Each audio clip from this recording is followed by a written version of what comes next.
What we're going to do now today is we're going to look at some resistors on a resistor board. There were 6 of them. There's a port 0 where we're going to figure out the actual resistance of each one. I'm going to give those values, but I'm not going to show it. The first actual port is Ohm's law. What we're going to do in Ohm's law is we are going to put a voltage on a resistor. I'm using resistor D, and measure the current through it. We're then going to graph the voltage versus the current, V versus I, and get the slope of the graph. For the slope of the graph will be the resistance. I'm going to go for my power supply into my multimeter. This multimeter will read amps. It'll read in milliamps. I will need to do conversions, and by I mean you. I'll come out of my meter into resistor D, and I will come out of resistor D, assuming I can find where the end of this cable is, back into my power supply. Meanwhile, I'm going to go to either side of this resistor again and go into my other multimeter, which is going to give my voltage. What happens now is if I give it some values, you'll notice I'm getting a negative voltage. I was not careful with plugging them in. I'm going to just flip that around. Probably should be paying more attention, but I'm kind of freaked out by just doing this all by myself. And what I'm going to do is I'm going to go to approximately 1 volt on my power supply, close enough to 1. And I'm going to read the values of my voltage and current. Now, you don't need to see the power supply necessarily, so let me adjust my tripod. Sorry, this is probably going to make somebody motion sick. Okay, there we go. So what you can see is I have a current of 6.4 milliamps from a voltage of 1.08 volts. I'm going to bring this up more. My voltage is now 1.9 volts, close enough to 2, and my current is 12.2 milliamps.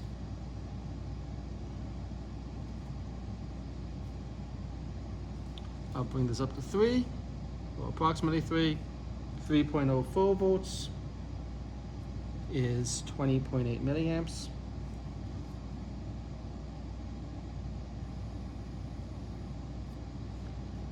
3.87 volts is 27.4 milliamps. Now, an interesting thing, despite being 4.99, never mind.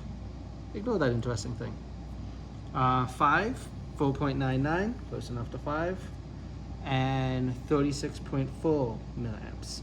These amps are in milliamps. Before you do anything, you will need to convert them to amps. There will be a spot for you to do so. And here's my 6. Now this one's kind of showing it well.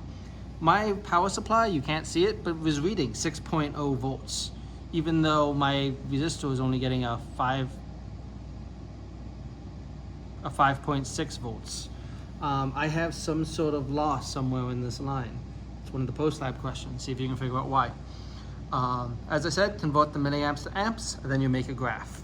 I'll continue with part B in a second. Okay, in part B, we're going to look at resistors in series. I misspoke. What I'm going to do is I'm going to put a bunch of resistors in series, and I'm going to record the resistance. I'm going to get a theoretical value. You are going to have to find, I'm going to get an experimental value. You're going to get a theoretical value. How I'm going to do that, I'm going to go into my digital multimeter, set to resistance, and in one side, I just knocked something off. In one side of resistor A, I will then go the other side of resistor A to one side of resistor B. I have everything tied around my camera because that was smart. I'll go the other side of resistor B to one side of resistor C, and I'm just going to do A, B, and C in series. So the last side of resistor C into my multimeter. Now this is reading a 1, that means it can't handle the scale. and so I will get a reading. This is resistor A, B, C in series. Of note, I'm on the kilo ohm scale, so that's in kilo ohms. So that's 5,110 ohms. I want you to get a theoretical value by just adding up the values of A, B, and C for resistors in series. I'm going to do this for other groups, and how I'm going to do this, I'm just going to take everything and move it down.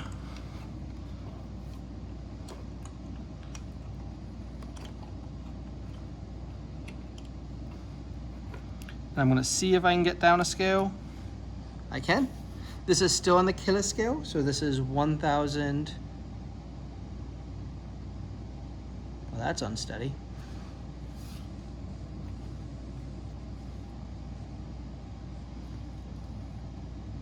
There you go, something was loose.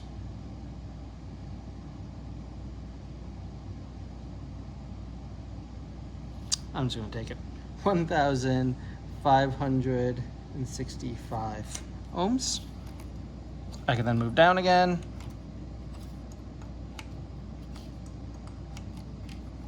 Apparently, doing labs online means I tone into a hand model. This is still on the kilo scale, so that is 400 ohms. And then I'm going to do the last one, which is D, E, and F. As I said, you're going to find theoretical values by adding up resistors in series. And I think I can go back down a scale. Nope, I can't.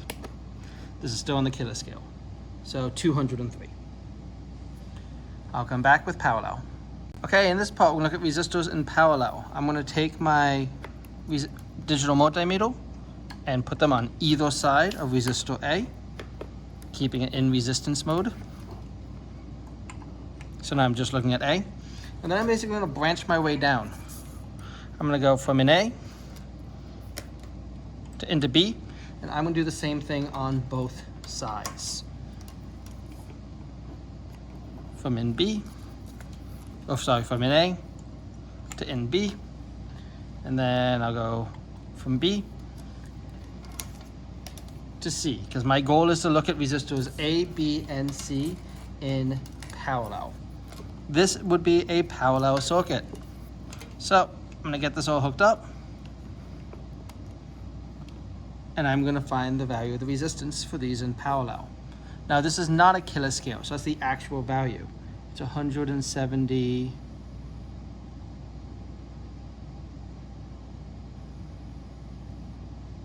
Keep stopping at 4.8. Let's go with that. I do ask that you find what the theoretical value is. You're going to do that by trying to add up resistors in parallel. Keep in mind, resistors in parallel are not the same as resistors in series. And just like before, I'm going to do this for every combination: ABC, BCD, CDE, and DEF. So this is BCE.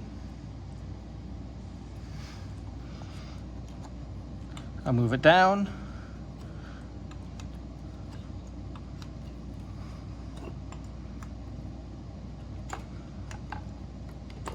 Seriously, teaching online sucks. 27.0, that's CDE. And lastly, we would do DEF.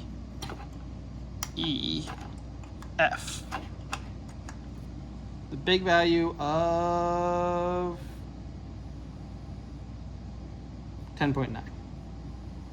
Okay, so we'll get the theoretical values, and you will do that on your own.